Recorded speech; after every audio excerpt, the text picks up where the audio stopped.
네. 네, 안녕하세요. 곽현아입니다. 네, 안녕하세요. 정윤희입니다. 정윤TV에서 오늘부터 정윤희 곽현아의 빨간 책 시즌 3를 시작을 합니다. 그래서 현아 씨랑 정말 2015년부터 재밌게 책방송 시작했는데 이제 제가 개인적인 일로 공부한답시고 박사님이 되셨어요. 네, 그래가지고 갑자기 빨간 책을 셨거든요. 네, 그런데 다시 현아 씨랑 의기투합해가지고 빨간 책 3 시즌 3를 시작하기로 했어요. 그래서 이번 컨셉에 대해서 우리 현아 씨가 좀 얘기를 좀 해주세요. 어떤 컨셉인지. 이번 컨셉은 네. 저희가 이제 빨간 책인데 너무 네. 좀 그동안 착했다. 네. 좀 진짜 새빨개 해야 되는데 너무 좀 뭐랄까 네. 연한 베이지 같은 느낌이었어요. 아, 네. 그래서 네. 이번 시즌 3는 정말 네. 저희가 마음 독하게 먹고 네. 제대로 저희 좀 시청자분들의 마음을 잡기 위해서 네. 저희가 시사 정치 관련 음. 정말 뜨거운 책들 그쵸. 네. 요런 책들을 엄선해서 네. 정말 요즘 그 답답한 여러분들의 마음을 좀 뻥 뚫어드릴 수 있는 네, 내용으로 저희가 시즌 3 한번 구성해 보려고 합니다. 네, 맞습니다. 그래서 한 달에 2번 방송을 할 거예요. 그래서 격주로. 그러니까 오늘 방송을 했으니까 이제 다음 주에 또 빨간 책을 만나실 수 있습니다. 네, 그렇습니다. 네, 김미연 선생님, 네, 안녕하세요, 후보님. 네, 아유, 어서 오세요. 감사합니다. 네, 이정주 드락 선생님도 들어오셨고요. 네, 반갑습니다. 네, 오늘 모신 저자는 아주 요즘에 아주 뜨고 있는 베스트셀러 저자님이시죠? 저 이분 그 JTBC에 네. 정말 잘 나가는 그쵸. 간판 프로그램 네. 차이나는 클래스에서 네. 나왔을 때 정말 오줌을 지렸어요. 너무 감동적인 네. 정말 강의를 해주셔가지고 그치. 와 진짜 난리 네. 났습니다. 그때. 팬들이 정말 많이 있는 분. 네, 그렇습니다. 네, 그런데 우리가 초청을 하니까 바로 달려오신 분. 정말 바쁘신데 잠 한숨 못 주무셨는데 그러게. 오늘 정윤희 TV 또 정윤희 곽현의 빨간 책을 위해서 네. 한 걸음 달려 나와 주셨습니다. 네. 자, 리더라면 정조처럼이라는 책을 쓰신 우리 김준혁 교수님 모시겠습니다. 네. 어서 오세요. 우리 일어나서 네. 아니 관계되는 거 아니야? 정말 모시기 힘든데. 아니 뭘 네. 모시기 힘들어요. 아유. 저는 막 부르면 다 갑니다. 다가. 아니에요. 아니에요. 진짜. 네. 정말 아니 차이나는 클래스 네. 2등 했다면서요. 시청률 그러니까. 나가셔가지고 네. 1등 누구예요? 황석영 작가. 황석영 그렇구나. 작가 좀 넘사벽이긴 한데. 네. 그건 좀 넘기 힘들겠네요. 차이가 좀 높았어요. 그렇죠. 네. 아 진짜 근데 너무 멋있더라고요. 그리고 너무 재밌었어요. 맞아요. 그래요? 예, 고맙습니다. 예, 예. 네. 그 이후로 좀 어떻게 좀 많이 좀 강의료 아니 이런 것도 그러니까 오르고 처음에 하셨어요? 그 차클 제가 네. 2018년에 차클. 나왔었을 때는 네. 그때 막 이렇게 많이 불렀어요. 그래갖고 좀 뭐 괜찮았지. 괜찮은데 올해 제가 또 차클 네. 또 한 번 출연했잖아요. 그러니까요. 네, 2월달에 네. 조선의 2월달에. 밀란. 맞아. 그래가지고 조선의 밀란부터 시작해서 촛불혁명까지 우리가 이제 뭐 동학 그리고 저 3.1운동 그리고 그것이 이제 4.19, 5.18, 6월항쟁 이 촛불혁명으로 이어지는 그 장구한 그런 민중의 역사를 이야기해서 또 대박을 쳤잖아요. 대박. 그치, 맞아요. 그래서 이제 막 좋았는데 이제 갑자기 코로나가 와서 강의가 다 끊겼어. 예. 아, 그래서 세상에. 그 코로나 이전에 네. 강의를 3번 하고 네. 이후에 3번 해서 올해 총 6번 외부 특강으로 아 진짜요? 아 진짜 사실 이제 설민석보다 훨씬 더 진짜 진짜 뛰어나시거든요. 맞아요. 전 제가 봤을 때 역사계 고수 중에 고수는 그치. 우리 김준혁 아이 교수님. 뭐 네, 그렇지는 맞아요. 않고 사실 또 여기 출연하려고 오늘 급하게 머리 염색하고 그러니까 살짝 염색까지 자르고 하고 오셨어요. 왔어요. 우리. 염색하고. 근데 코털은 그대로. 아 그래요? 나 이거를 못 잘랐네. 코털은 밀어 넣었어요. 아니 아이. 저는 코털까지 못 봤는데 자세히 보니까 있네요. 아 코털 있어. 아, 코털 이거 하얘 지금. 빨리 저기. 코털은 염색 못해. 아, 잘 어떻게 알겠습니다. 아니 오늘 정리 곽현의 빨간 책 시즌 3 첫 방송인데 이렇게 코털까지 얘기하고 너무 좋은 방송이에요. 네. 아니, 사실은 아유, 시청자분들이 잘 모르실 텐데 죄송합니다. 우리 네. 셋이 되게 원래 친하잖아요. 맞아요. 큰 오빠예요. 우리 큰 오빠하고 큰 언니고 네. 제가 막내고 막내. 40살 우리. 막내. 네. 우리가 예전에 그 한번 네. 책 때문에 책 방송 때문에 한번 만나게 됐죠. 했었죠. 네. 그때는 팟캐스트 할 때였었지. 그쵸, 팟캐스트. 네. 네. 근데 그 이후로 언니가 정치계에 발을 담고 글쎄 말이야. 전 이렇게 음. 언니가 야망이 큰 여성인 줄 몰랐거든요. 음. 아 장난 아닙니다. 저도 몰랐어요. 네. 야망 있는 여자예요. 그래서 내가 이제 네. 최근에 네. 몇 번 만나서 네. 이렇게 좀 같이 이야기 들어보니까 네. 나는 이제 그런 생각이 들더라고요. 앞으로 네. 이 문화 예술의 네. 가장 중요한 역할을 네. 우리 정윤희 이분한테 네. 맡겨서 네. 새로운 문화예술 개혁을 좀 해야 되지 않느냐 그런 생각을 감사합니다. 했습니다. 제가 그래서 네. 이 리더라면 정조처럼 이 책을 읽고 이 정조대왕이 그렇게 문화예술 쪽에도 관심이 많고 개혁을 하셨더라고요. 아, 문화예술하면 네. 대장이지. 그쵸. 아니 근데 네, 네. 사실 정조가 사실 부족한 게 뭐예요? 정조가 읽다 보면은 너무 완벽해요. 그치, 다. 완벽해. 네, 네, 부족한 네. 게 뭐예요, 이 정조가? 부족한 게 왜 없겠습니까? 네. 자, 부족한 그러면 게. 그거는 이따가 말씀해 읽다가 주시고. 네, 여러분 네. 그러니까 끝까지 시청하셔야 그러니까 돼요. 네, 모든 걸 앞부분에 다 말씀드리면 안 돼. 네, 왜냐면 그렇습니다. 초반에 다 듣고 그냥 나가시면 안 되니까. 아, 네, 예, 예. 중요한 거는 뒤쪽에. 네. 네, 뒤쪽에 밀어넣고요. 네네. 자, 네. 그래서 오늘 리더라면 정조처럼 이 책을 가지고 네. 오늘 김준혁 교수님과 대한민국의 지금 이 정치 문제들도 한번 파헤쳐보는 너무 시간 많죠. 가져보도록 할 텐데요. 네네.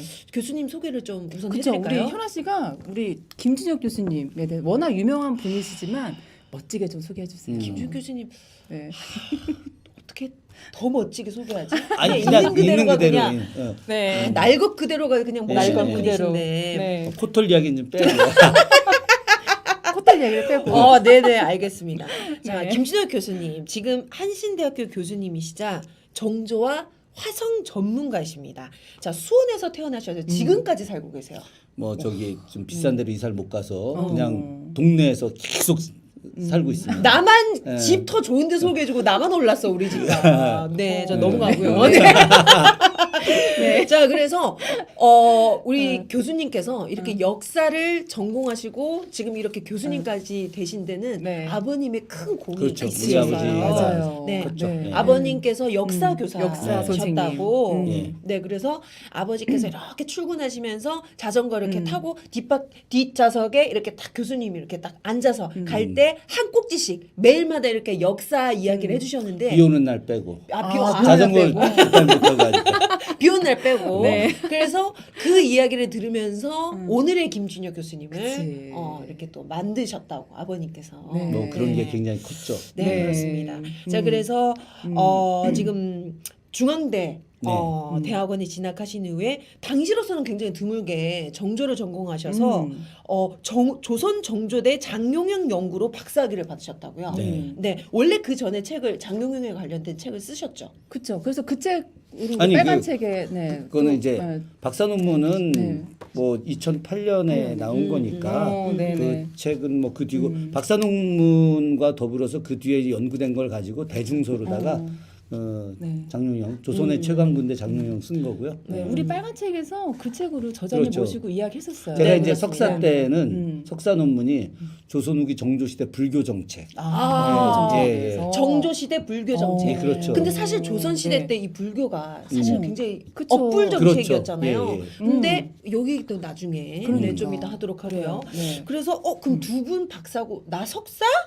아이 지금 아까도 우리 기차 타고 오면서 만났을 때 기차역에서 만났어요. 아, 진짜? 우리 영등포역에서 영등포역에서 만났어. 같은 기차를 탄 거야. 우리 다른 수원에서. 다른데. 그랬구나. 제가 네.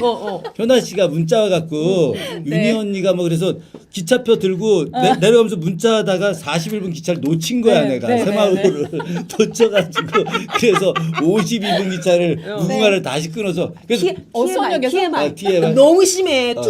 투머치 인포메이션 TMI. 네, 지금 저희가 지금 저자 소개해야 되는데 지금 그러니까. 기차역 얘기한다고. 얘가 네. 그래서 네. 지금 무슨 얘기하다가 지금. 아니 그래서 예 우리가 이제 같이 만나서 오게 됐는데 그때 제가 네. 영등포역 대합실에서 네. 이제는 진석사하고 그러면 같은 레벨이 됐네. 진석사 누군지 아세요? 진석사가 누구야? 진중권. 뭐야? 나랑 같은 레벨이에요 이제. 그래서 진중권 우리 씨, 둘 저도 박수. 석사예요. 맞아. 우리 거의 현아 씨도 석사예요. 진짜 이번에 석사 졸업하신 거죠, 그래요? 이제 졸업식이 남았죠. 아, 남았어요. 남았지만 네. 남았지만 이제 남았 석사죠. 석사인 거잖아. 그쵸, 석사인 네. 거죠. 다 통과됐으니까 어, 석사인 그렇지. 거죠. 와, 그럼 네. 우리가 그동안 굉장히 의미 있는 시간 보냈네. 저는 그러니까. 박사를 박사, 했고, 석사 우리 석사를 했으니까. 했고. 그러네. 어. 박사님 네. 아직 많이 부족합니다. 네. 네네. 열심히 하세요. 네. 자 그래서 네. 제가 지금 이 수원에 살게 되면서 네. 제가 지금 맞아. 이 그치. 그리고 지금의 이 수원이 정말 널리 알려진 것도 사실 김준혁 교수님 공이 굉장히 커요. 그래서 오늘의 수원의 모습을 김준혁 교수님이 만들었다. 전 감히 아이, 이렇게 뭐, 얘기하고 싶어요. 뭐 그런 건 아니고 일부 문화예술과 관련돼서 네. 제가 좀 이렇게 그치. 좋은 제안을 했는데 네. 그 제안이 잘 적용이 된 게 좀 있다는 거죠. 뭐. 훌륭하신 정말 맞아요. 대단하신 분이고 그래서 오늘 정조를 통해서 그 리더라면 정조처럼 이것처럼 리더라면 이 시대의 리더라면 우리가 정조에서 어떤 점을 배울 수 있을지 오늘 얘기를 나눠보도록 하겠습니다. 아주 재밌는 네. 시간이 될 것 같습니다. 파리대왕님이 네. 엄청나게 많이 그 채팅을 해주셨는데 네. 네, 수원은 삼성전자 이렇게 써주셨네요. 삼성전자가 있죠. 예. 그 네. 주변에 최근에 그 전세 문제 때문에 네. 그 모르셨어요? 다 알죠. 네. 삼성전자가 예전에는 네. 가전 생산 라인이 있었는데 그건 네. 지금 다 떠났고 그쵸. 이제 삼성전자 연구원만 연구. 지금 이제 수원에 남아 있는 거죠. 있습니다. 그쵸. 예. 네, 안타깝습니다. 자 잠깐만 그 저 제 소개를 김준혁 문학 박사 말고 우리 기왕이면 저 여- 한신대학교 소개를 해야 되니까 그렇죠. 그치. 김준혁 한신대 교수 저는 한신대 교수. 우리 학교를 계속 소개하는 게 또 제 그렇죠. 역할이기도 하니까 좀 부탁 좀 네임 드리겠습니다. 스팟 좀 바꿔- 꼭 한신대학으로 꼭 좀 네, 이렇게 네. 좀 정확하게 바꿔주세요. 그 한신대학교 정조교양대학. 예, 아니 그냥 지금 그냥 네. 그 네. 한신대 교수로만 네, 이렇게, 한신대 교수님. 그쵸. 한신대학교 아주 예, 좋은 예. 한신대 학교입니다. 교수. 예. 예, 그렇습니다. 전 우리 대학 너무 좋아하거든요. 저도 그래서 그 곽현아 석사로 바꿔주셨어요. 아, 진짜. 석사 방송인, 석사 방송인. 농입니다, 농. 네. 정말.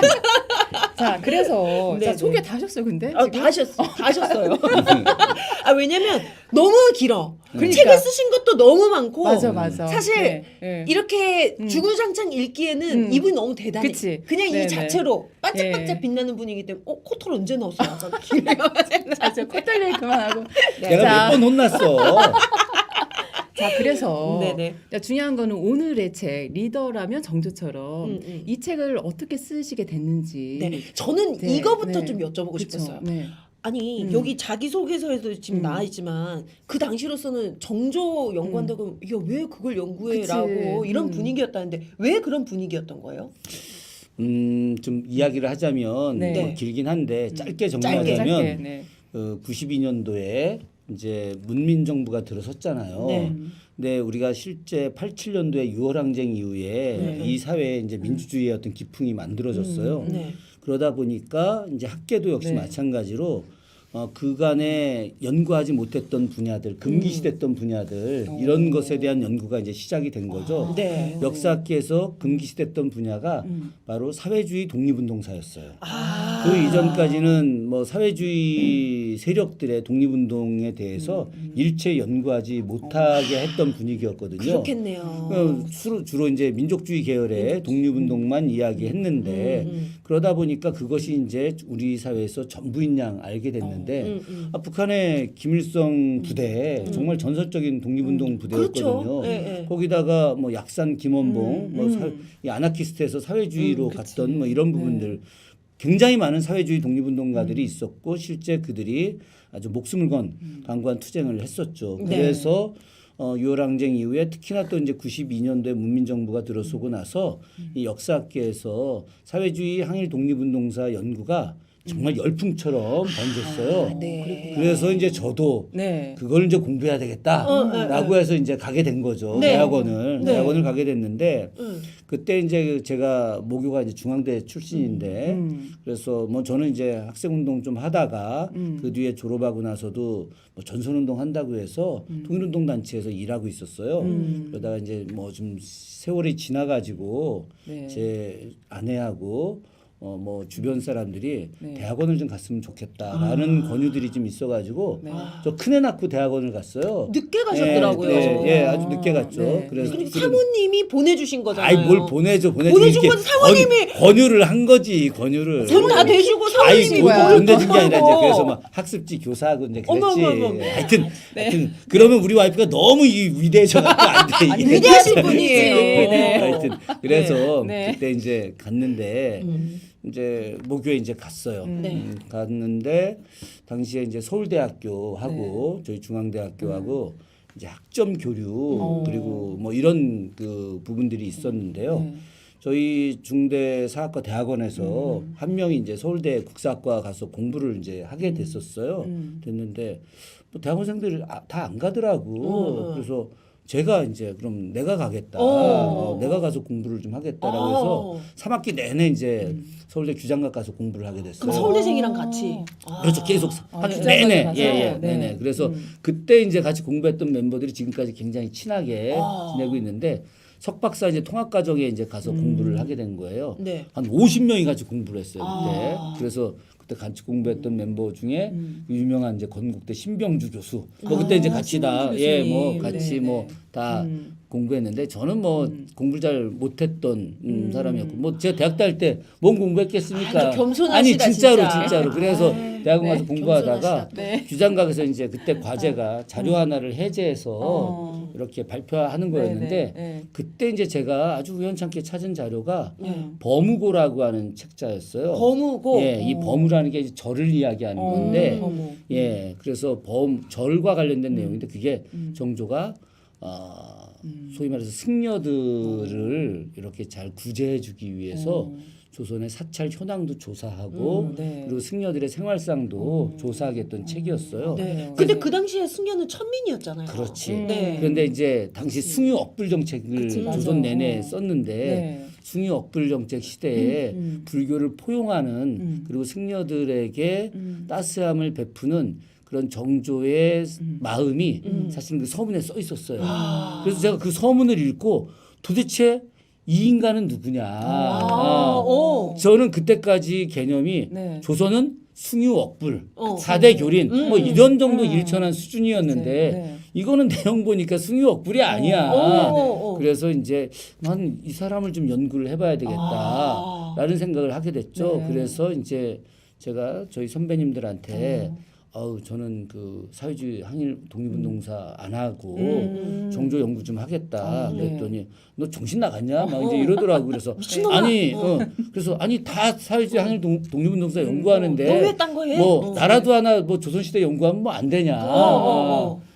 그랬더니 이제 아니 너는 뭐 학생운동도 하고 네. 넌 완전 좌파인데 네가 거꾸로 봉국시대 왕을 전공을 하느냐. 네. 그래서 아니 그래서 뭐 내가 전공하면 뭐 오히려 더 재밌지 않느냐. 네, 네, 그래서 정조를 공부하게 된 거예요. 근데 그렇구나. 이건 근데 운명이다. 진짜. 그때 딱 그 범우고 네. 그거를 만약에 그 당시에 좀 뭐 보지를 못했다면 그렇죠 안 했지. 그러니까. 그치, 안 정조를 했지. 연구할 예. 동기가 안 생겼겠지. 야. 근데 이제 사실은 어려서부터 정조 이야기를 들으면서 자랐지. 아버지한테. 네. 아니 아버지한테도 들었고 네. 아버지한테도 많이 들었고 제가 살던 마을이 거기에 만석거라고 하는 저수지가 있어요. 네네. 그 저수지가 1795년에 네. 해경공시 회갑진차년 끝나고 남은 돈으로 만든 저수지고 그 일대 제가 이제 자란 지역이 대유평이라는 지역이에요. 대유평. 초등학교도 거기서 나오고 중학교도 나오고 고등학교도 거기서 나왔거든요. 네. 그래서 맨날 교가로 대유평 솔바람에 뭐 이런 교가 부르면서 자랐는데 네. 그게 이제 정조가 만든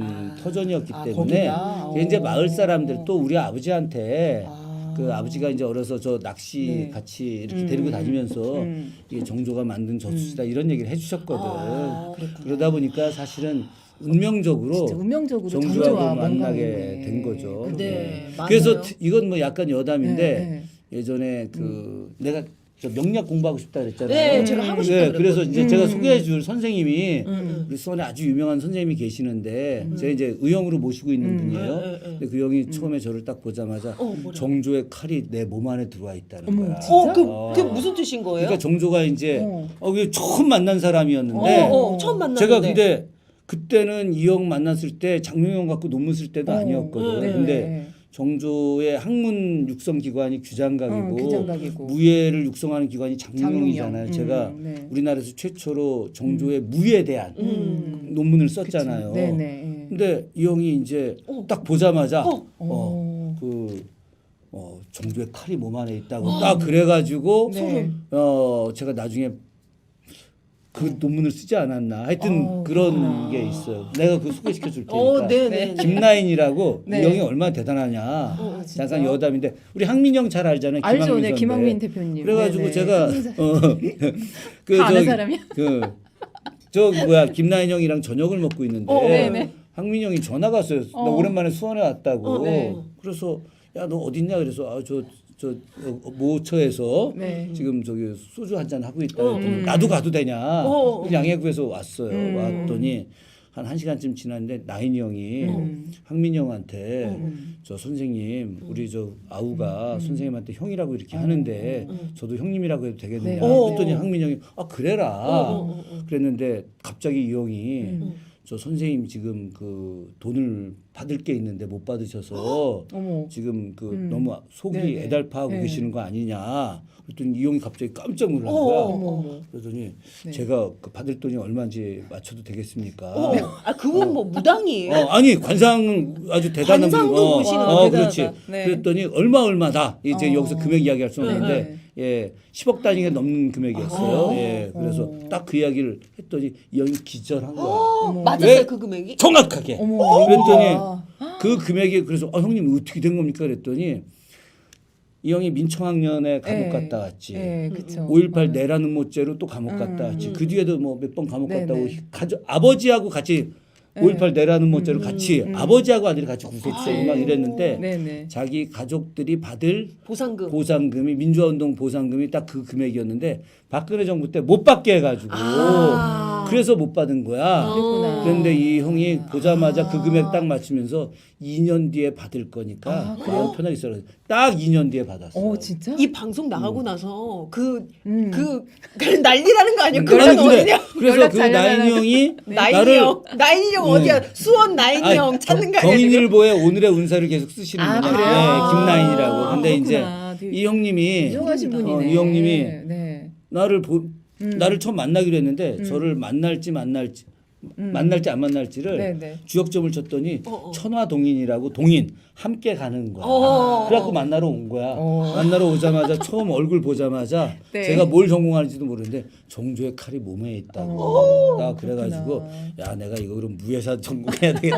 박사 논문은 무예사 관련해서 써야 되겠다. 어. 그런 야 생각을 소름이다 했을 때. 진짜. 아니 갑자기 이게 우리가 책 방송인데 갑자기 전 방송으로 아니 명리학 신선 공부하고 싶다고 했어. 근데 원래 이렇게 좀 살짝 빠져줘야지 재밌어요. 네. 너무 챙기게 하면 그치, 재미없거든. 재미없어. 네 맞아요. 그럼 또 정조와의 인연이 네, 있으시군요. 네. 정조의 인연이 되게 그러게. 돈 정말 좀 끈끈한 인연이 있으신데 저는 네. 아이 또 너무 TMI. 나 이거 벌써 20분 아, 지났네. 뭐 원래 얼마 원래 1시간 한 시간 하려고 방송인데? 했는데 나 한 2분만. 네. 그냥 2분만 써. 2분. 제가 사실 네. 정말 수원에 연고가 1도 없잖아요. 네, 일도 없지. 저는 부산이 고향이고 서울에만 이제 그냥 계속 이렇게 있다가 제가 그때 그 교수님이랑 같이 방송을 하고 수원에 딱 첫 발을 딱 내디뎌서 화성행궁 딱 그 신풍루를 딱 보는 순간 이곳이야. 정말 저는 소름이 돋았거든요. 진짜? 제가 그래서 교수님한테 계속 그랬잖아요. 그렇지. 저 이 동네에 그랬구나. 살고 싶어요. 음. 저희 첫 해 방송부터 이 동네가 너무 마음에 들어요. 시간 충분하다고요? 다음 방송 하자고요? 그래가지고 제가 교수님한테 전 이 동네가 너무 좋아서 이 동네 살아야겠습니다. 해가지고 제가 처음으로 제가 그러니까 집을 산 곳이 이곳이에요. 수원이에요. 그렇구나. 그래서 제가 부동산 다 알아봐 줬잖아. 맞아. 부동산 그 얘기 소개해줬어요. 제가 다 들었어요. 이제 예, 많이 교수님이- 올랐어요 수원이. 그러니까. 그래가지고 근데 제가 딱 그런 기분이 들었던 게 뭐냐면 들어갔는데 동네가 기운이 너무 좋은 거예요. 뭐 따뜻하잖아. 예. 동네가. 그치. 맑고 동네가. 따뜻하고 뭔가 이렇게 아늑하면서 이게 내 제2의 고향으로 삼아야 되겠다는 느낌이 확 드는 거예요. 동네를 저희가 또 방송 특징이 뭐냐면 수원의 곳곳을 돌아다니면서 이렇게 그곳을 알리는 방송이었는데 20초 남았어. 20초. 예, 예. 동네가 범상치 않아요. 근데 제가 지금 딱 터잡은 그 집 있잖아요. 지금은 그 막 숲이 울창하니까 그런데 이제 잎이 다 지잖아요. 그때는 팔깔산. 그렇지. 예. 그러면은 저희 집 거실에서 딱 보면 정조대왕 동상이 보여요. 어머 진짜? 예, 저희 예, 집에서. 진짜로. 예. 어머, 저희 집에서 어머, 딱 제가 보여요. 희원 씨 집에 가봤잖아. 우리 그때 같이 가서 회 먹었잖아. 네. 그러니까. 그래가지고 제가 딱 보면은 제가 가끔 그렇구나. 저 딱 보면은 맨날 아침마다 인사드리거든요. 어머 진짜. 정조대왕님 오늘도 정말 어떡해. 제가 내가 보니까 정조대왕이 제일 사랑한 이 책에도 있는데 사랑한 여인이 의빈성 씨인데 맞아, 의빈성 씨. 의빈성 씨의 나 이거 피가 흐르는 거 아니야? 전생의 의빈성 씨 아니야? 의빈성 씨, 의빈 곽 씨? 오늘 방송 이상한데? 아니 이거 진짜. 그러면은 방송 약간 좀 달리 저기 맨날 인사드리고 2년 전에 어머. EBS에 네. 샤먼 로드라고 하는 그건 또 뭐야? 다큐가 있어요. 샤먼 네, 로드. 샤먼 로드. 샤먼 그 만신. 네. 만신 만신. 두 사람의 이야기야. 네. 우리나라 만신 한 명하고 응. 프랑스 만신하고. 아 프랑스 만신. 예, 근데 우리나라 만신이 김금하 만신의 제자. 유명하시죠? 제일 유명하시잖아요. 그런데 맞아. 김금하 만신의 제자가 프랑스에서 있었던 세계 샤먼 페스티벌에 한국 대표로 가게 된 거야. 아 그래요? 대표로 가고 거기서 구판을 벌린 거야. 구판을 벌렸는데 그 구판에 프랑스의 심령술사 여자가 왔다가 그걸 보고 완전 뻑간 거야. 뻑갖고 이 여자가 이제 여기로 한국으로 오게 된 거야. 이 만신을 만나러. 만신을 만나러 왔는데 네. 이 만신을 만나서 이 만신이 이제 탁 왔으니 얼마나 따뜻하게 대해줬겠어. 그치. 그러다가 이 화성을 이제 도른 거야. 이 만신이 화성에 있는 만신이야. 아. 근데 이 만신이 같이 화성을 돌다가 장안문에 왔는데 갑자기 이 네. 프랑스 심령술사가 이제 전생을 보게 된 거야. 오. 자기의 전생. 진짜? 응. 어머. 그 샤먼 루데 나오죠. 근데 거기에 내가 이 문을 만들 때 공사의 인부로 일했다. 어머. 어머 세상에. 그래가지고 그 네. 여인이 그래서 끝내 내림굿을 받았지. 그래요? 내림굿 받. 그래서 이제 그 이야기. 그래서 이 만신하고 네. 저 만신이 당시 화성하고 깊은 200년 전에 다 여기 살았던 사람들이었던 거야. 그러니까 신기하다. 터가 이 수원 화성 이 터가 장난이 아니에요. 너무 좋은 터인 거예요. 그래서 내가 보니까 우리 저 박효나 씨가 음. 내가 볼 땐 의빈성 씨의 이 후신이야. 무술이 아니었을까? 아니야. 무술이 아니었을까? 자 그럼 이따가 의빈성 씨에 대해서 좀 네, 아, 알겠습니다. 예, 예, 네, 예, 그러도록 예, 하고요. 예. 자, 자, 그러면은 자 이제 책 이야기로 들어가죠. 책 이야기로 들어가도록 근데 이제 하겠습니다. 부제가 정조대왕에 숨겨진 리더십 코드 5049. 근데 사실 저 이 숫자 보고 왜 5049 좀 의아했거든요. 근데 이 책을 읽어보니까 아 그래서 5049로 했구나라고 들었어요. 근데 그 이 책 좀, 정조대왕이 신궁이었다고 그렇게 화를 잘 쏟다면서요. 엄청나게 잘 네, 썼죠. 그래서 정조대왕이 좀 어떤 사람인지 좀 네. 이야기 좀 해주세요. 네, 맞아요. 어떤 매력 있는 사람인지. 네. 다른 그 왕과는 정말 독특하신 분인 것 그치 같아요. 우리가 알고 있기는 사실 조선의 왕과는 아버지 다른. 그 사도세자 아들이다. 이건 좀 기본적으로 알고 있고. 네. 근데 일단 그리고, 네. 뭐 제가 이제 이 책에서 제일 먼저 네네. 그 이야기했던 부분이 뭐 공부에 대한 이야기를 했잖아요. 그쵸. 그죠? 네, 끊임없이 맞아요. 독서하라. 네, 이 지식을 넓혀야 된다. 네. 사실은 그 조선이라고 하는 사회는 사대부들의 나라예요. 이게 제일 무서운 거지.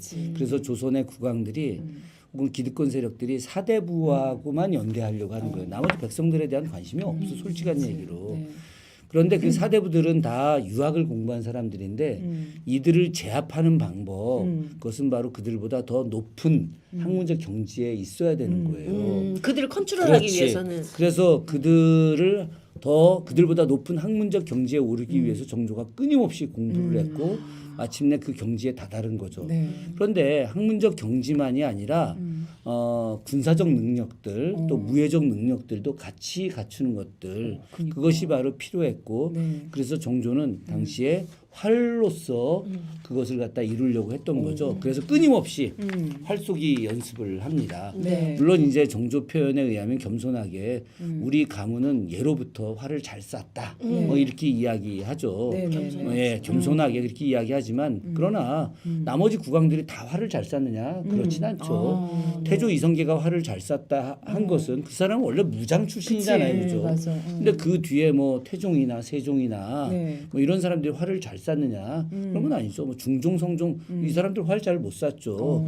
그러나 이제 정조는 신궁이다라고 표현될 정도로 그러니까요. 엄청난 활을 잘 쐈는데 네. 이 책에도 제가 이야기했습니다마는 큰 관역에 네네. 활을 쐈다가 그 관역을 다시 작은 관역으로 줄이고 또 작은 관역으로 줄이다가 마침내 저 150m 되는 먼 거리에서 작은 부채 안을 놓게 하고 부채를 명중시킬 정도로 그런 이제 능력이 있었던 거죠. 그래서 그런 신체를 단련시키는 것을 하기 위해서 시간을 정해놓고 네. 활을 쏘고 무예 훈련을 했어요. 그로 인해서 문과 무에 대한 높은 경지에 이르러서 신하들을 갖다가 이렇게 컨트롤할 수 있는 능력을 키우게 된 거죠. 리더가 되려면은 아주 여러 방면에 그 일반인들보다 더 한 단계 높은 차원으로 올라가려고 하는 의지들이 필요한데 그 과정에서 왜 오공사구라고 하는 이런 그 의미를 부여하게 됐냐면은 말이죠. 네. 조선시대 때는 활을 쏠 때 네. 한 번 쏠 때 5발씩 쏘는 겁니다. 아. 예. 그래서 네. 5발을 쏘는데 이걸 일순이다 이렇게 이야기해요. 일순이, 예. 네. 일순, 순자, 일순. 예, 순. 그러면은 10발 쏘게 되면 2순을 쏜다. 그렇죠. 네. 그죠? 그러면 25발을 쏜다. 5순을 쏘는 거죠. 그러면 10순을 쏘게 되면 몇 발을 쏘는 거예요? 50발. 50발을 쏘는 거죠. 역시 역시 수학과라 달라. 역시 수학과. 수학과. 수학의 여신. 그러게. 그죠? 근데 50발을 쏘는데 50발을 다 명중시킬 수 있는 능력이 있음에도 불구하고 정조가 활을 쏘게 되면 정말 49발까지는 단 하나도 빗나가지 않고 다 명중시켜요. 그런데 마지막 한 발은 네. 허공에다 쏘는 겁니다. 아. 왜 허공에다 쏘느냐? 네. 오만하지 않으려고. 아. 그래서 겸손함을 드러내기 위해서 쏘는 것이고 또 하나가 사실은 원래 마지막 한 발은 제왕의 화살이에요. 사실 이거는 그 504구의 핵심은 네. 바로 주역점을 치는데 나오는 내용도 있거든요. 우리가 이제 주역점을 칠 때 50개의 산가지를 갖고 칩니다. 그걸 산가지를 시초라고 하는데 산가지를 갖고 뽑을 때 제일 먼저 50개 있는 과정에서 하나를 딱 뽑아요. 네. 가운데 있는 하나를 딱 뽑아서 네. 여기다 딱 놓습니다. 이게 바로 제왕의 산가지, 제왕의 시초예요. 이건 움직이지 않는 겁니다. 굳건한 거거든요. 네네. 그리고 나머지 49가지로 운영을 하는 거거든요. 네. 그런 측면에서 504구라고 하는 것은 제왕의 굳건함, 그리고 제왕의 리더십, 네네. 거기에 겸손의 표현, 그리고 그 49가지를 통해서 다양한 문화와 또 창조적 아이디어, 그리고 자신의 굳은 정책 의지 이런 것들을 드러내는 것이죠. 그래서 실제로 네. 그 우리 동양 사회에서 특히나 이제 중국과 우리나라 민족 뭐 옛날 뭐 신라부터 시작해서 네. 고구려, 백제 그리고 고려, 조선에 이르기까지 많은 지도자들은 이런 5049의 개념을 가지고 그런 생활을 해왔던 네네. 거죠. 그래서 모든 것이 가득 차지 않으려고 하는 그런 의지들, 그렇구나. 겸손 뭐 이런 네네. 것들이 거꾸로 그런 겸손함이 지도자를 더 뛰어나게 만든다라고 하는 것을 저는 이 책에서 이야기하고 싶었던 겁니다. 네. 아, 그렇군요. 그래서 이 책에 이제 49가지의 정조의 리더십을 그렇죠. 이제 주제로 하나씩 주제를 정하셔가지고 네, 이렇게, 네. 49가지 정할 때 아주 써주셨어요. 힘들었어요. 그러니까요. 아, 근데 네. 49가지들이 다 뭐랄까 하나하나 다 정말 의미 있고 그치. 예, 곱씹어봐야 할 그런 네네, 주제였던 맞아요. 것 같아요. 사실은 네. 저는 이제 이 49가지를 적으면서 이 책이 단순하게 정조의 리더십을 이야기하는 것만이 아니라 네. 정조 시대의 역사 그치. 그리고 정조의 인생, 네. 일생 네. 이것을 갖다가 함께 담아내고자 한 거예요. 그래서 한편으로는 정조의 평전이기도 하고 아, 네네. 한편으로는 이제 리더십 관련된 그런 그 계몽서 혹은 뭐 그치.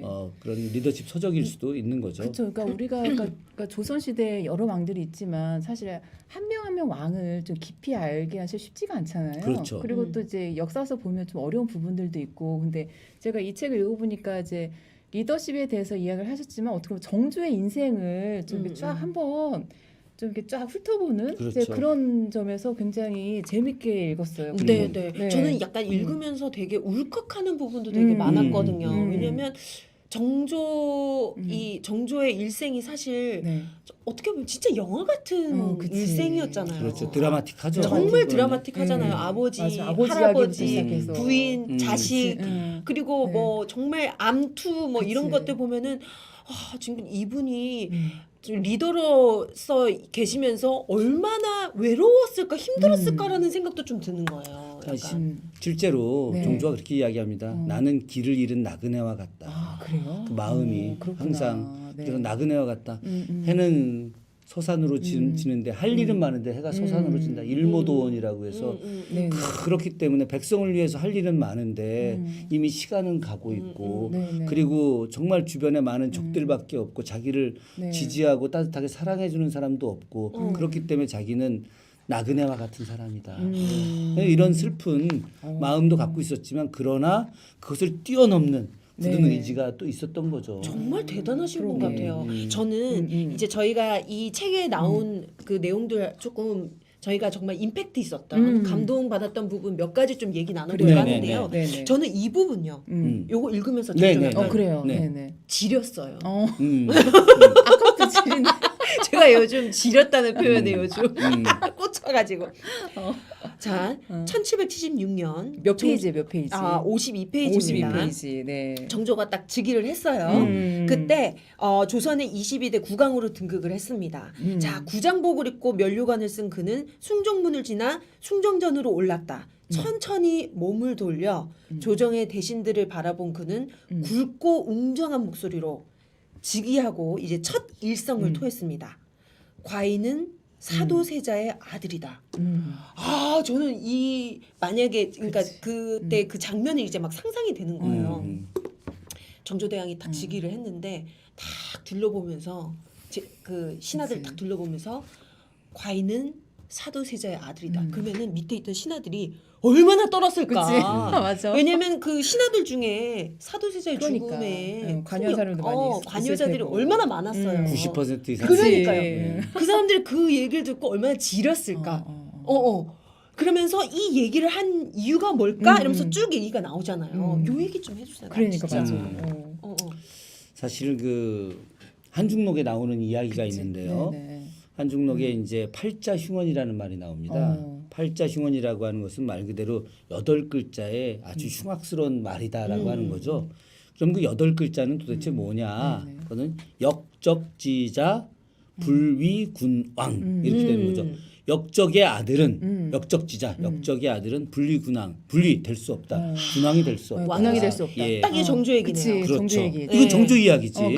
그러니까. 사도세자가 역적이라는 거야. 사도세자가 역적이기 때문에 어떻게 역적의 아들이 왕이 될 수 있느냐. 그치. 그래서 정조를 제거하기 위한 네네. 가장 핵심적 논리가 바로 이거였던 거죠. 그래서 영조가 이 논리, 이 말로 인해서 자기의 사랑하는 손자가 왕이 되지 못하면 안 되잖아요. 네. 그래서 자기의 손자를 호적을 바꿔버립니다. 사도세자의 아들에서 네. 바로 자기의 첫 번째 아들이었던 첫 번째 아들로 왕세자가 됐었던 효장세자의 아들로 그래요? 호적을 정정하는 거예요. 그래서 정조가 즉위하던 날 네. 효장세자를 진종이라고 하는 국왕으로 추존을 해요. 그러니까 실제 정조는 사도세자의 아들로서 성장한 것이 아니라 바로 효장세자 한 번도 본 적도 없었던. 그래요? 그렇지. 왜냐면 앞에 죽어버렸으니까. 그래서 죽어서 뒤에 사도세자가 이제 세자가 됐던 거였으니까. 그래서 그 효장세자의 아들로 이제 성장을 하게 됐던 것이었죠. 그러니까 이제 자기 친모였던 네. 해경공 씨도 사실은 숙모가 되는 그런 그러네요. 형식이 되는 거죠. 이게 드라마 같은 얘기죠. 드라마 같은 가슴 이야기죠. 아프다. 그래서 정조는 이제 효장세자의 아들로 성장을 했으나 네. 그러나 즉위를 하는 첫날 그럼에도 불구하고 나는 사도세자의 아들이다라고 이야기를 했던 겁니다. 그러나 정조가 사도세자의 아들임을 이야기함에도 불구하고 그 뒤에 한 이야기가 또 중요해요. 선대왕께서 종통을 둘로 나누지 않게 했다. 여기서 종통을 둘로 나누지 않겠다는 것은 효장세자의 아들이기도 하고 사도세자의 아들이기도 하고 이런 개념으로 접근하지 말고 내가 실제 사도세자의 아들이긴 하나 그러나 실제로 효장세자의 아들이니 내가 사도세자의 아들이라고 하는 것 때문에 바로 아버지를 죽인 것과 연결되어 있던 사람들에 대한 죄가를 물으려고 하지는 않겠다. 포용의 의미를 함께 담고 세상에. 있는 거예요. 어쩜 이게. 그럴 수 있어요. 만약에 일반 사람 같았으면은 왕 즉위하자마자 야 이 새끼야 나와봐. 너 우리 아빠 너 우리 아빠 죽였던 이 상놈 새끼 이러면서 네. 이렇게 막 목 착 쳐다나고 그치. 이럴 것 같은데. 그러니까 이제 음. 그 핵심 정말 도저히 용서할 수 없는 음. 핵심적인 사람들 서너 사람 정도는 네네. 이제 유배를 보내고 사형을 시키죠. 왜냐하면 그건 뭐 말도 못하는 그러니까. 죄인이니까. 그치. 우리가 이야기한 뭐 적폐 이건 적폐 중에 이제 적폐죠. 단순한 적폐의 문제가 아니라 맞아요. 아버지 사도세자를 죽인 문제만이 아니라 실제 그것들을 통해서 권력을 사유화하고 그 사유화된 권력을 통해서 백성들의 삶을 고통스럽게 빠뜨린 그런 사람들에 대해서는 아주 과감하게 죄가를 물은 것이고 또 이런 포용력 있게 나머지 대소신료들을 갖다가 네. 포용하면서 함께 올바른 정치를 해나가자. 회개하고 반성한 사람들 그런 사람들은 함께 정치를 해나갈 수 있다고 네. 이렇게 포용을 한 거죠. 그러니까 확실히 그러니까 공과 사를 뚜렷하게 구분하시는 분인 그렇죠. 거죠. 그 실제로 이제 정조의 가장 핵심적인 내용이 바로 공과 사에 대한 철저한 구분입니다. 그쵸. 정조 같은 경우가 이제 신하들한테 이야기합니다. 공중지사를 하지 말고 사중지공을 해라. 공중지사라고 하는 것은 공적인 것을 이야기하면서 신하들 맨날 이야기해. 그건 공적인 거 우리는 뭐 그 공공의 이익을 위해서 어쩌고 저쩌고 하면서 사적인 이익을 그치. 얻으려고 하는 거예요. 네. 그러나 나는 네. 비록 이것이 내 개인적인 것으로 출발할 수는 있으나 그것을 반드시 공적인 것과 연결했다. 공적인 것으로 했다라고 하는 거죠. 네. 그 당시 신하들한테 이야기하는 그런 부분들 바로 공과 사에 대한 명확한 구분 이런 부분과 더불어서 정조는 정말 놀라운 게 제가 그 정조와 대비되는 이야기를 고종한테 많이 합니다. 아, 고종. 예, 아. 고종. 그 지난번에 이제 네. 드라마 저 미스터 선샤인 네, 뭐 미스터 아주 뭐 저 뭐 흥미롭게 보긴 했습니다만 네. 거기서 고종을 너무 미화했어요. 드라마라서. 그러면 안 되는데. 미화했는데 네. 고종이 어떤 사람이었느냐? 매천자록에 보게 되면 네. 이 왕실 사적 재산, 이 네. 사적 왕실 재산을 가지고 정부에 고리대금업으로 돈을 빌려줘요. 아유, 왕이 세상에. 정부가 예산이 부족하면은 왕이. 그러면 자기 왕 있는 재산을 가지고 줄 수도 있는 거잖아. 근데 이걸 네. 고리로 빌려줘 갖고 돈을 고리대금으로 받아 갖고 네. 또 이익을 취하는 거야. 아니 왕이 무슨 러시안 캐시예요? 그렇지. 아니 러시안 캐시 완전 근데 정조는 네. 철저하게 검소하게 행동을 해. 아, 그래서 그렇구나. 뭐 네. 왕 되자마자 6일 뒤에 나는 하루에 2끼만 먹고 음. 반찬 5가지 이상 먹지 않겠다. 무명옷 입고 옷 해지면 어. 꼬매 입고 늘 빨아 입고 아. 이렇게 해서 돈을 모아 가지고 네. 이 남는 돈을 1년에 왕실 예산 쓰는 돈 탁 나오면 이걸 다 갖고 있다가 네. 호조로다가 국가 예산으로 다 그냥 넘겨줘요. 아, 그래요? 예. 그러니까 고종은 네. 자기 돈을 고리로 빌려서 더 많이 이익을 그러게. 얻는데 네. 이 정조는 자기의 재산도 다 왕실의 재산도 왕실에서 전략해서 쓰고 그리고 나서 그 남는 돈을 다 백성을 위해서 중앙정부로 보내서 호조가 네. 그것을 가지고 잘 기획을 해서 백성들에게 돌려주는 거죠. 이거 완전히 다른 사람이야. 아 진짜로 저는 이 내용도 그런 게 나오잖아요. 궁녀들을 500명을 바깥으로 그러게. 내보냈다는 그렇죠. 거예요. 예, 예. 이게 우리 안에 이런 그 궁 안에 이 내실을 우리가 헛돈 쓰지 말자, 아껴야 그렇죠. 된다 이래가지고 다 읽으면서 우리 예전에 음. 지금 좀 감옥에 가 계시지만 그때 지금 503호 어. 네 거기 계신 분 그때 정부에서 그 구입한 목록 보고 지금 그때 그랬을 거. 많은 그렇지. 사람들이 아니 휴지 가게 70만 원이나 써? 막 이러면서 막 아니 어이없는 이렇게 일이 많이 일어났죠. 그러니까 사실. 혈세를 네. 어떻게 이렇게 쓸 수 그러니까요. 있어? 그래서 네. 많은 분들이 진짜 경악을 네. 금치 못했던 그치. 그때가 이렇게 다 오버랩이 되더라니까요. 예. 자, 그래서 오늘 또 이 정조가 말씀드리고 싶은 게 그 개혁군주라는 게 타이틀을 다셨어요. 그러니까 그렇죠. 사실 지금 우리가 이 살고 있는 이 시대에도 개혁할 과제들이 사실 많이 있잖아요. 뭐 검찰 개혁부터 시작해가지고 여러 맞아요. 가지 개혁 과제들이 있는데 정조가 왕으로 있을 때 그 시대에도 개혁할 과제들이 많이 산재 있었던 것 같아요. 아니 뭐 말도 그죠? 못했죠. 네. 말도 못했지. 그래서 정조는 정말 어떤 부분들을 개혁을 하고 싶었던 건지 좀 큰 그 그림, 부분을 좀- 큰 그, 네, 뭐 네, 그 너무 부분을 좀 많은 말씀- 개혁들을 네, 다 네, 이야기할 수는 말씀해 없는데 주세요. 네. 저는 이제 정조가 네. 이 시대에 대해서 모든 사람들한테 기회를 균등하게 주려고 노력했던 군주라고 생각을 해요. 기회를 네. 균등하게. 그러니까 신분의 차별 없이. 네. 그러니까 만약에 기회는 처음부터 기회를 균등하게 주지 않으면 안 되는 거죠. 우리가 그치. 기회를 균등하게 줬는데 네. 그 사이에 어떤 사람이 더 열심히 노력해서 뭐 시험에 합격할 수도 있는 거고 덜해서 못할 수도 있는 거고 이런 건 있을 수 있으나 네. 처음부터 이 사람은 안 돼. 여기는 돼. 이건 안 된다는 거죠. 지금도 우리가 기회가 균등한 시대가 아니에요. 이건 굉장히 불평등한 시대거든. 그러니까 사실 문재인 대통령께서 기회를 균등하게 하겠다, 공정을 하겠다고 말씀하셨지만, 이제 대통령께서 말씀하신 것도 중요하지만 사실은 그 뭐 공무원이라든지 일단 그 관료들이 잘 해야지. 그 사람들이 잘해야 되거든요. 관료들이 사실은. 잘해야 되는데 네. 중요한 건 어쨌든 네. 뭐 네. 그 시대가 음. 가령 이제 이런 거예요. 네. 설이 존재를 해. 서울. 서자와 얼자라고 해서 서울이라고 하는데 네, 네. 이 서울들은 문과 시험 제대로 볼 수도 없어. 그쵸. 맞아요. 못 평균관에 봤잖아요. 들 수도 없어. 네. 아니 낙인이 그렇지. 찍혀버려서. 아니 네. 그 법으로 금지돼 있는 거지. 법으로 당시에. 그러니까 이들이 원천적으로 문과 시험을 볼 수 없게 만들어져 있던 이 시대를 없애버려야 되는 거죠.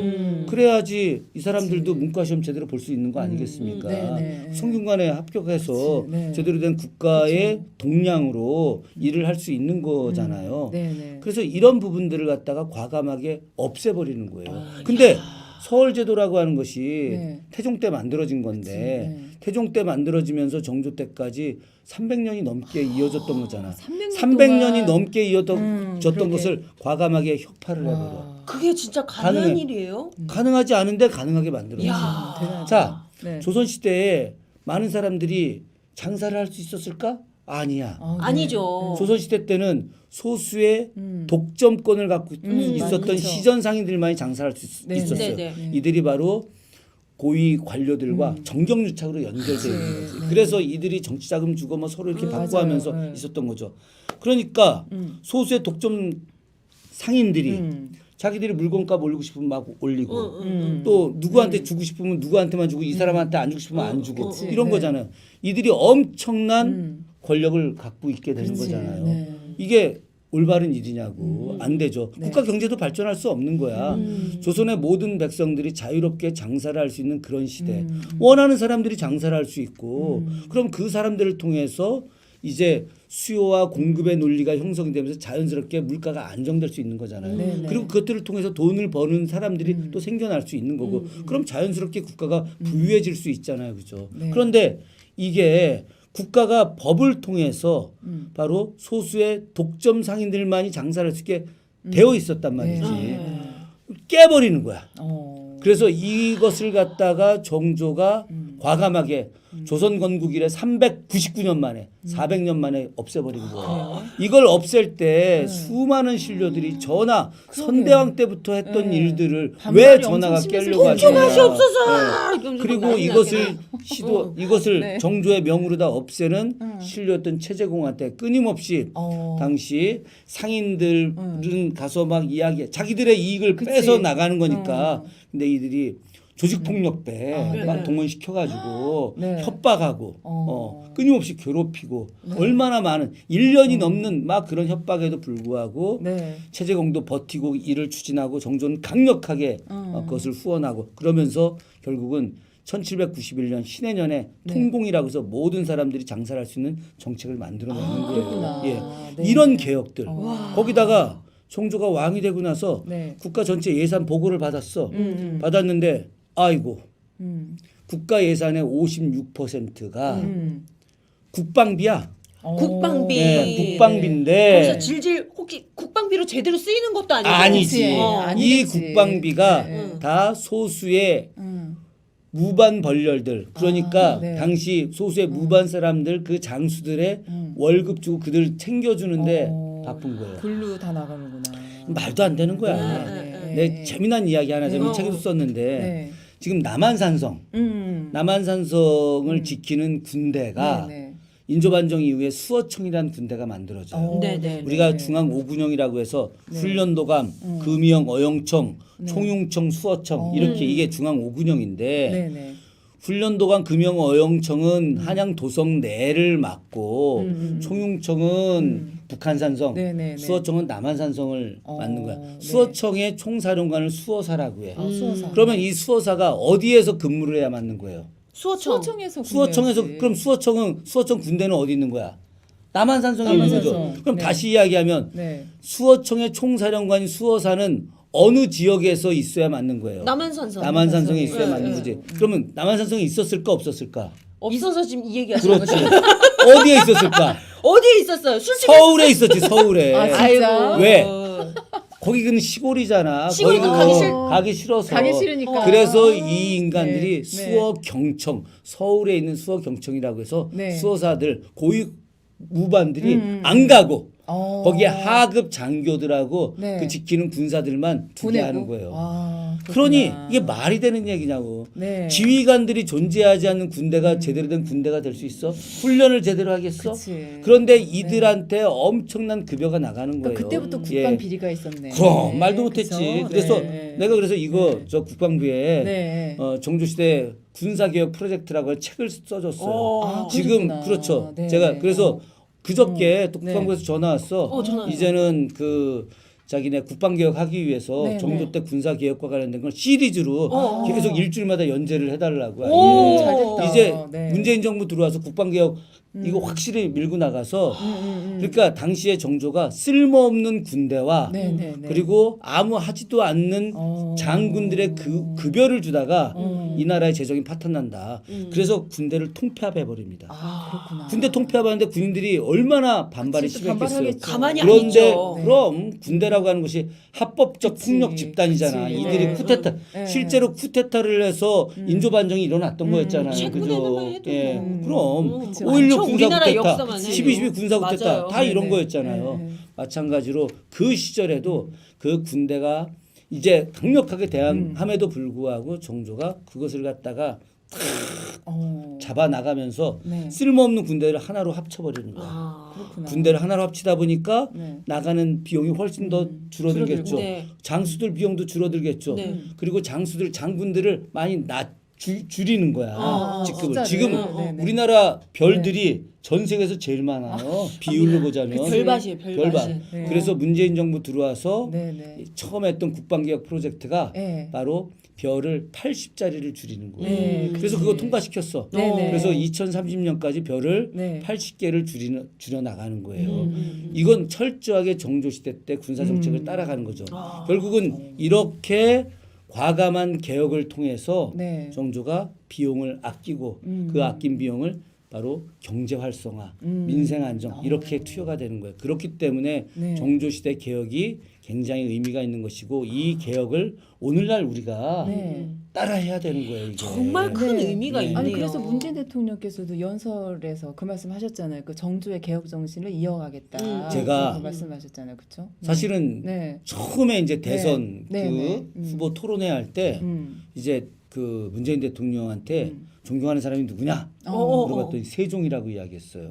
그리고 네. 안철수도 세종이라고 이야기했고 네. 제가 안철수 당시 후보한테 네. 세종 이야기한 사람이 누군지 잘 알아. 어. 제가 그 사람은 저하고 친한 인물인데 네, 네, 네. 나중에 저한테 실토를 다 했어요. 음. 근데 문재인 대통령한테 세종 이야기한 사람이 누군지는 제가 잘 몰라요. 제가 조사를 했는데 안 나오더라고. 네, 네. 그런데 그래서 제가 좀 약간 좀 실망했지. 이 노무현 대통령이 그렇게 정조를 존경했는데 그쵸. 저는 그의 친구인 네. 문재인도 네. 정조를 존경할 거라고 생각을 하고 그래서 가장 존경하는 인물이 정조다라고 이야기할 줄 알았더니 세종이었던 거야. 그래서 그래서 제가 좀 아쉬워했는데 네. 당시 TV 토론, 어. TV 연설의 연설에서. 마지막 연설이었어요. 네, 마지막 연설에 네. 문재인 당시 후보가 나는 대통령이 된다면 바로 조선 후기 개혁군주 정조의 개혁 정책을 계승하는 개혁 정책을 하겠다. 네. 딱 이렇게 이야기를 하는 거야. 오. 네. 박수 막 네. 눈물 흘리면서. 네. 그래서 소름. 당신 된다. 네. 물론 이제 나는 그때 당시에 네. 될 거를 다 알았죠. 그때 문재인 대통령이 되지 그치. 않을 거라고 누가 다 얘기했겠어. 그래, 다 네. 우리는 믿고 있었죠. 네, 그렇죠. 네. 그러셨구나. 어, 자, 그러면은 네네네. 지금 아까 경제 정책, 음. 그다음에 국방 개혁도 했고. 그렇죠. 네. 상업 정책. 상업 정책. 네. 그럼 부분들- 농업 개혁. 그쵸, 농업 개혁 농업 같은 경우는 네. 어떤 거였냐면은 그 조선 후기에 우리가 저수농법. 네, 아까 네. 제가 우리 동네가 저수농법의 근원지야. 그래요? 제가 살고 있는 동네가 만석고? 그렇지 만석거가 어. 만석거가 정조 때 만들었던 첫 번째 그 저수지고 국영농장. 네네. 그러니까 조선 후기에 가게 되면 말이죠. 토지 없는 백성들이 너무 많이 생기는 거예요. 돈 많은 사람들이 막 이거 다 뺏는 거야. 우리 그런 이야기 있잖아. 네. 그 99마직이 있는 사람이 하나도 뺏고 999마직이 있는 사람이 하나도 뺏고 막 있는 이러시는- 놈이 더하다. 그렇지. 근데 그러다 보니까 네. 이제 토지를 빼앗긴 그래서 유리 걸치가는 백성들이 너무 많아지는 거예요. 그렇구나. 유리 걸치기라는 게 고향을 떠나서 그래서 걸식하러 다니는 사람들 그렇죠. 이런 사람들이 조선 후기에 10% 이상이 됐어요. 10% 그럼요. 이상이요? 엄청났죠. 그렇구나. 그래서 이들을 안정시킬 수 있는 방법이 뭐냐? 이건 네네. 간단한 거야. 토지를 주어 가지고 이들의 안정되게 농사를 지을 수 있게 해줘야 되는 거죠. 네. 그러려면은 토지를 준 것까지는 할 수 있지만 안정되게 농사를 짓게 하려면은 수전농법을 해야 되는 거예요. 물을 안정되게 공급해 줄 수 있어야 되죠. 근데 그 이전에는 물을 안정되게 공급해 줄 수 있는 시스템이 없었어. 그래서 직파법 그냥 벽실을 땅에다 뿌려버려서 흙을 덮는 거예요. 우리가 지금 보리 그치, 키우듯이 키우듯이. 그렇게 하다 보니까 쌀 생산량이 늘어나지가 않아. 그래서 숙종 때 처음으로 네. 그런 수전 농업이 나타나긴 했지만 이걸 활성화되지 않았거든. 네, 네. 그래서 정조가 이 농업 개혁을 해야 된다. 그러려면 수전 농법을 해야 된다. 정조가 즉위하면서 해마다 1월 1일 날 네. 백성들을 위해서 신년사를 발표를 해. 이걸 유눔이라고 하는데 네네. 이 유눔이 바로 농업을 갖다가 활성화해야 된다. 그러기 위해서는 바로 물로서 그러니까 저수농법을 통해서 물을 계속해서 공급하는 그런 것들을 만들어야 된다. 그래서 통로, 물을 이용한 통로들을 만들어야 되는데 이것만 갖고도 안 돼서 정조가 이제 저수지를 만들고 그 저수지를 이용해서 안정되게 물을 공급하고 네네. 근데 물이라는 게 당시에는 아래로 흘러갈 수 있겠지만 위로는 못 가게 했잖아요. 그렇죠. 그죠? 지금이야 뭐 우리 청계천은 보면은 억지로 이렇게 펌프질을 아니 그러니까 지금이야 이제 그런 그 전기 아유, 동력을 그렇죠. 통해서 위로 그렇죠. 막 위로 오를 수 올라오는. 있는 건 아무 일도 네, 아니나 네, 네. 당시에는 안 됐잖아요. 네. 그래서 위로 물을 공급할 수 있는 더 먼 거리를 공급할 수 있는 수차라고 하는 걸 또 개발을 해요. 그래서 수차, 예. 그렇죠. 네, 그렇게 해서 새로운 과학 농법을 만들어내는 거야. 거기다가 퇴비를 생산하기 위해서 안 좋은 토양을 바꿔내는 이런 일들까지 다 만들어내는 거예요. 이걸 실험을 하는 거야. 어디서 실험했느냐? 네. 사실은 제가 자란 동네에서 실험을 한 거예요. 오. 그 실험을 해서 성공을 해. 어. 성공을 해서 그것을 팔도에 보급을 하게 되는데 네, 네. 이제 이런 수전 농법만이 아니라 국가가 네.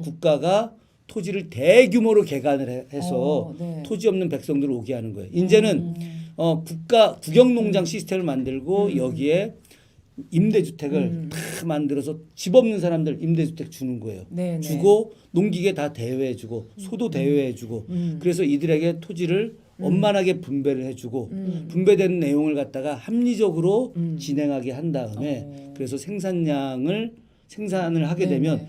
60%를 개인이 갖고 40%를 이제 정부의 세금으로 내는데 세금으로. 그 세금 낸 거 가지고 바로 군포납부라고 네, 하는 네, 네. 잘못된 폐단 다 그 안에서 아, 군사들 월급도 주고 그렇구나. 그리고 관료들 그 급여도 주고 네네. 그 지역을 갖다 운영할 수 있는 행정 체계도 만들어내는 세제 개혁까지 해놨어요. 세제 개혁까지 다 이루어지는 네네, 거예요. 제 그러게요. 박사 논문 내용이 바로 네네. 그런 그 네, 국영 농장을 통해서 군대도 만들고 안정되게 군대도 유지하고 세제 개혁도 하고 그러면서 새로운 농업에 대한 혁신적 발전을 이루어내는 내용들. 아니 근데 정주에 대한 얘기를 들으면 들을수록 정말 소름이 돋는 것 같아요. 그러니까 뭐냐면 그냥 내가 리더의 위치에 있어서 내가 보기에 저 문제가 있어.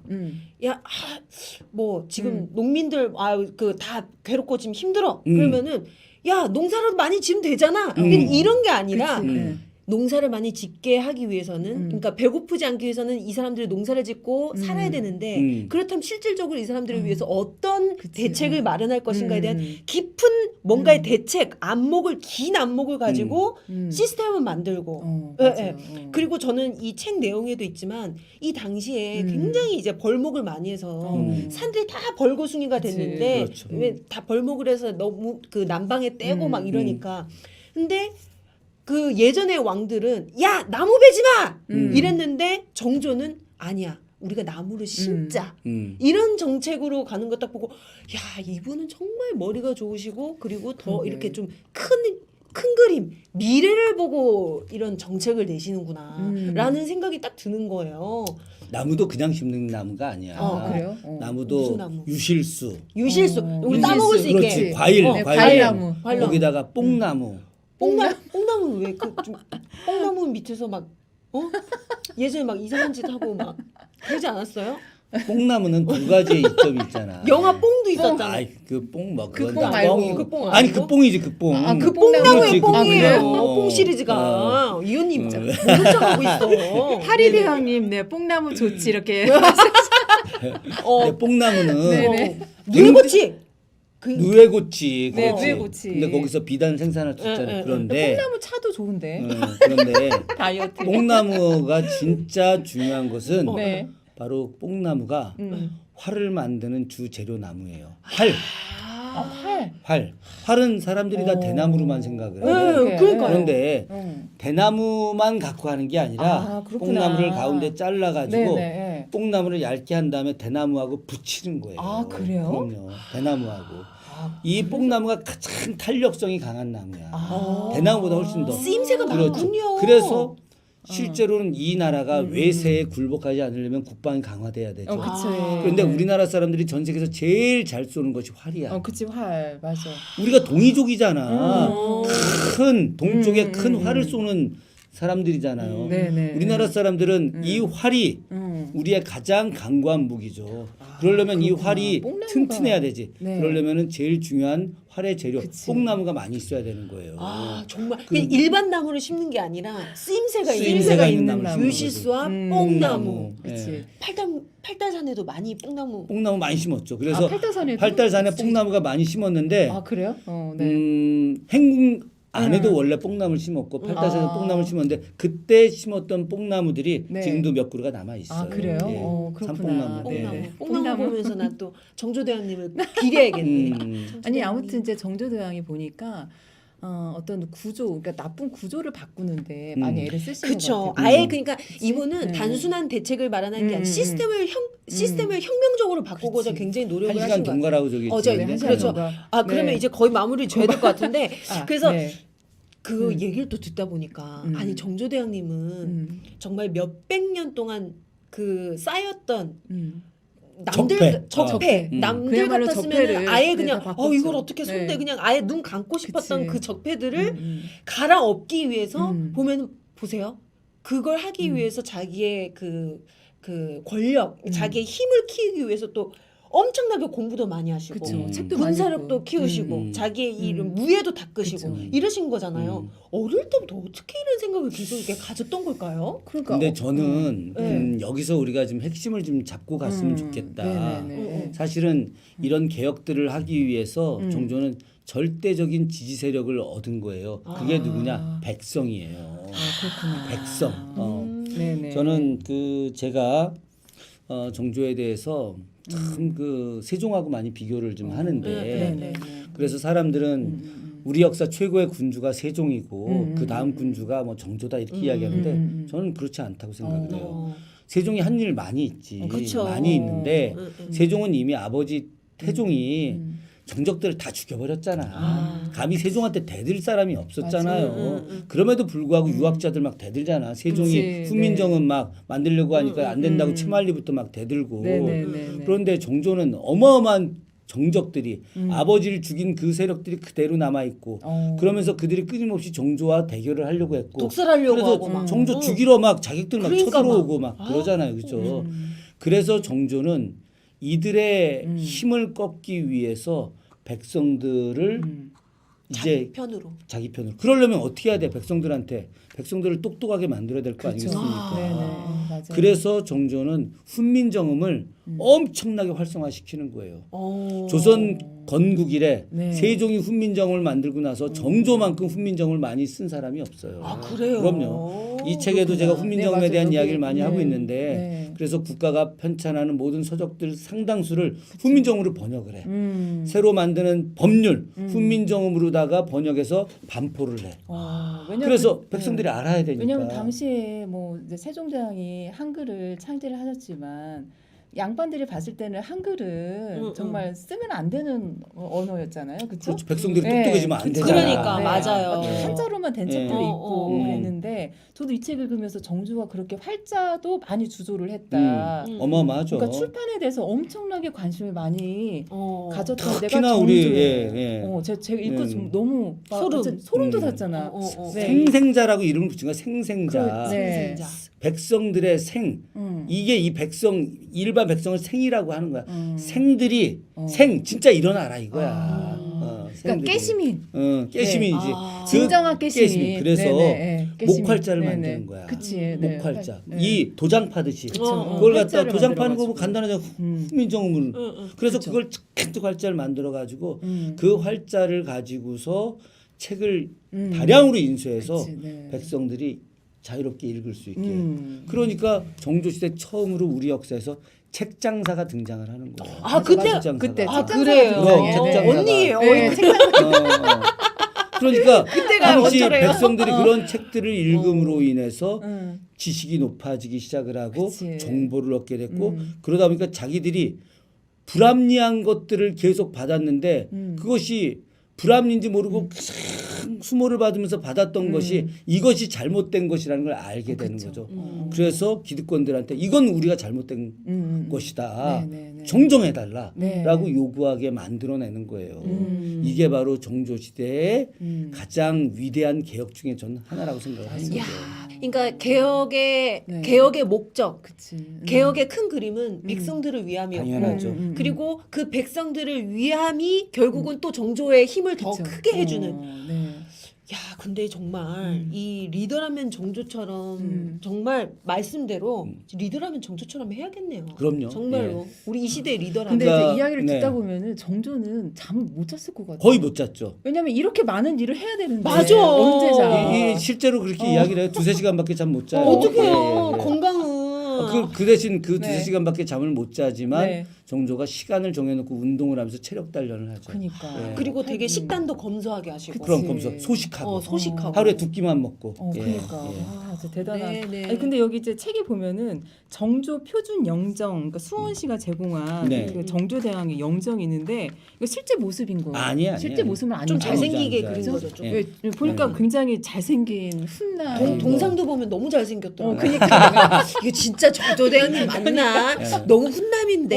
아니 뭐 다 세종대왕도 잘생기고 저 이순신 장군도 잘생기고 그치. 이게 상상화니까.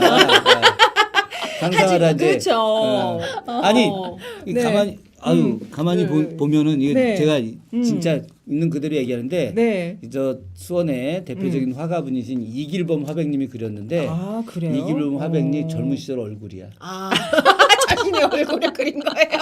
보통 상상화를 그리게 그래요? 되면 네. 보통 화가들이 자기 얼굴 아, 그려요. 자기 얼굴 좀 예, 투입해가지고. 아니, 사실 너무 궁금하더라고. 그 당시에 진짜 왕들은 어떻게 생겼을까? 우리 다 상상할 수밖에 아니 없잖아요. 원래 네. 그 초상화가 네. 다 있었지. 그쵸, 다 네. 있었는데 네. 10년에 한 번씩 초상화를 그리거든. 네. 근데 그 초상화가 6.25 때 네. 부산으로 다 들고 내려갔다가 네. 그 전쟁 끝나 갖고 올라왔어야 되는데 네. 그냥 두어갖고 보관했던 부산세관 창고가 54년 1월에 화재가 나갖고 아이고. 다 타버렸어. 나 아유, 진짜. 환장하지. 아우 미치겠어. 정말. 불조심 자나깨나 불조심. 아우 정말. 부산에서 아 죄송합니다. 죄송합니다. 지금 내 고향은 수원입니다. 자 지금 난 내가 좋다님께서 네. 옛부터 모든 권력은 국민으로부터 나오네요. 아 맞아 진짜. 예, 핵심을 이걸 정조는 찾아내요. 안 거지. 네, 정조는. 네, 맞아. 그래서 정조가 이렇게 네. 이야기해요. 네. 정조가 자신의 호를 만천명을 주인홍이라고 나중에 이 죽기 2년 전에 만들어. 다시 만천명을 주인홍. 네, 만천. 만천 1만 네, 만자 만천, 명월. 내천자 네. 그리고 밝을 명자 달월자 여기에 주인이다. 네네네. 근데 세종 때 훈민정음 짓고 훈민정음 만들고 만든 책이 월인천강지곡이라는 게 있잖아요. 그쵸, 있죠. 월인천강. 네, 월인천강. 월인도 달이고 1000개의 강을 비추는 달이 월인천강이야. 네, 네, 네, 네. 수많은 천, 만 개의 천을 비치는 달이 또 정조야. 네. 그러니까 월인천가하고 만천명월은 같은 거예요. 같은 건데 네, 네. 정조는 세종이 월인천강에서 백성의 이야기까지는 하지 않았는데 정조가 나는 그거 보고 소름을 돋아가지고 또 소름. 또 소름. 만천명월에서 네. 정조가 이렇게 이야기합니다. 물이 고요하면 백성도 아니 물이 고요하면 달도 고요하다. 물이 흐르면 달도 따라 흘러간다. 그러니까 물이 이렇게 흘러가면 달도 따라 흘러가는 거죠. 그죠? 네, 네. 그리고 물이 고요해지면 달도 따라 고요한 고요해진다. 거예요. 그런데 물이 멈추면 달도 따라 멈추는 멈춘다. 거예요. 근데 물이 소용돌이치면 달은 이지러진다. 찌그러져서 형체가 없어진다는 거예요. 네, 네. 이건 결국 뭐야? 물은 뭘 말하는 백성이죠.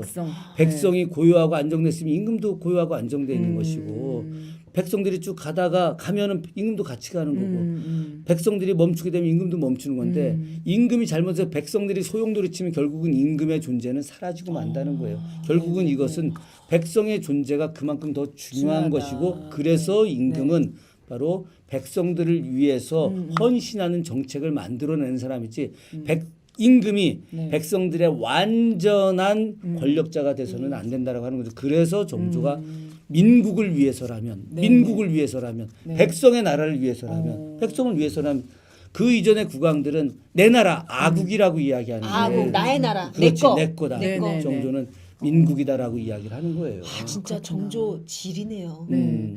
나 정말 질입니다. 네. 오늘 계속 네. 자 여러분들 정조 이 책 한번 꼭 한번 네, 읽어보시면 그렇습니다. 좋을 것 리더라면 같고. 정조처럼 네. 이 책을 읽다 보면 아, 진짜 우리나라의 리더라면 어떤 리더를 우리가 원해야 하고 네, 네. 또 본인이 리더가 되고 싶다면 어떤 네, 리더가 네. 돼야 될지에 대한 힌트를 얻으실 수 있을 것 같은데요. 네. 자, 마지막으로 네. 교수님 지금 우리나라들 우리나라들이 아니고 우리나라. 우리나라에 지금 우리나라에 정말 산재 있는 문제들이 굉장히 많잖아요. 그쵸. 네, 제가 좀 어떤 부분을 좀 힌트를 얻고 좀 이런 어려움을 극복할 수 있을까요? 제가 네, 그 이 책 안에 어떤 내용을 썼냐면 개혁에 저항하는 세력이 있다면 과감하게 척결하라고 이야기했어요. 예. 정조가 네. 개혁에 저항하는 세력들을 용서하고 포용했는데 음. 그럼에도 불구하고 계속해서 백성을 위한 개혁을 하지 못하게 하는 적폐 세력들에 대해서는 과감한 처단을 합니다. 저는 이 시대가 지금 개혁에 저항하는 세력들이 너무 많아요. 너무 많아요. 너무 많죠. 뭐 검찰 언론. 플러스 언론 거기다가 네. 저는 뭐 수많은 고위 공직자들 맞아요. 중에서도 네. 자기의 이익을 위해서 그리고 재벌들 네, 이런 네. 많은 적폐 세력들이 네. 존재한단 말이죠. 그런데 이들이 자신들의 힘을 가지고서 그런 개혁을 갖다 막으려고 하고 있고 네. 더군다나 무슨 뭐 삼성 이재용처럼 뭐 기업 때문에 총수가 비록 잘못했지만 총수가 잘못되면 감옥에 가면 이 나라가 흔들린다. 이 말도 안 되는 논리들이지. 주가도 오르던데. 예, 예. 그치, 맞아요. 그렇기 때문에 이렇게 국가의 개혁에 저항하는 그러게. 세력들이 있다면 이것을 과감하게 네. 혁파를 하는 것들이 네. 바로 종조시대 개혁을 계승하는 것이다라고 저는 정말 힘있게 이야기를 하고 싶습니다. 맞습니다. 그래서 그런 부분들도 우리 국민들이 좀 알았으면 좋겠어요. 네. 네. 왜냐 아까 이제 말씀하신 것처럼 그 정조대왕이 그렇게 개혁을 할 때 가장 그 지지를 받은 세력이 백성이라고 그랬잖아요. 그렇죠. 네. 그러니까 그런 것처럼 이제 개혁을 함에 있어서도 정말 그 국민들이 그 어느 좀 일부는 이 개혁에 대해서도 반대하는 국민들도 있잖아요. 그렇죠. 또 그런 당도 있고 이제 네. 정치권에서 보면은 이런 부분들이 좀 그런 사람들 때문에 개혁이 또 안 되면 안 되잖아. 당연하죠. 네네. 그래서 좀 개혁을 할 때 좀 강하게 밀고 나갈 필요성은 있을 네. 것 같아요.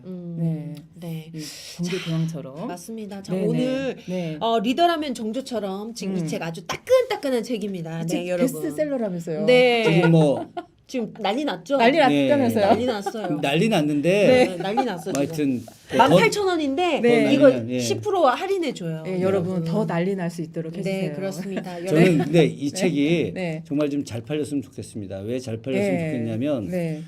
뭐 제가 이 책 팔아가지고 네. 무슨 큰 영화를 보거나 그런 거 전혀 아니고요. 네.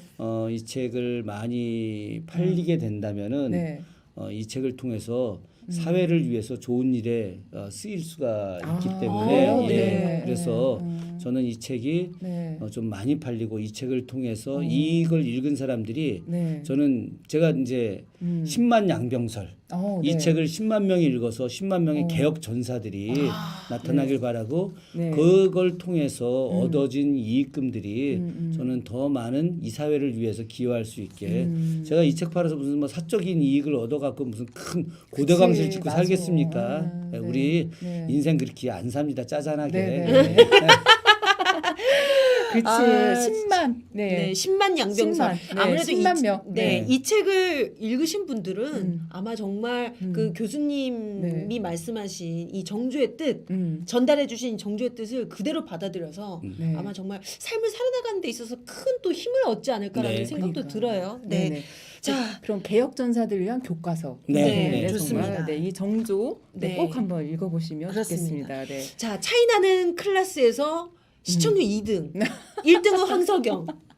네. 이건 넘사벽이기 때문에 어쩔 수 없습니다. 유시민 유홍준도 다 제끼고. 네, 다 아, 제꼈어, 다 그러니까. 제꼈어요. 와, 대단하다. 정말 최고의 명 강의를 보여주신 네. 우리 김준혁 교수님의 새 책 네. 리더라면 정조처럼으로 우리 정민우 각현의 빨간 책 시즌 네. 3 첫 회를 저희가 네. 한번 얘기를 나눠봤습니다. 네, 어떻게 재밌으셨는지 모르겠어요. 어머, 난 내가 좋다님 인터넷 구매 완료했습니다. 아, 잘 감사합니다.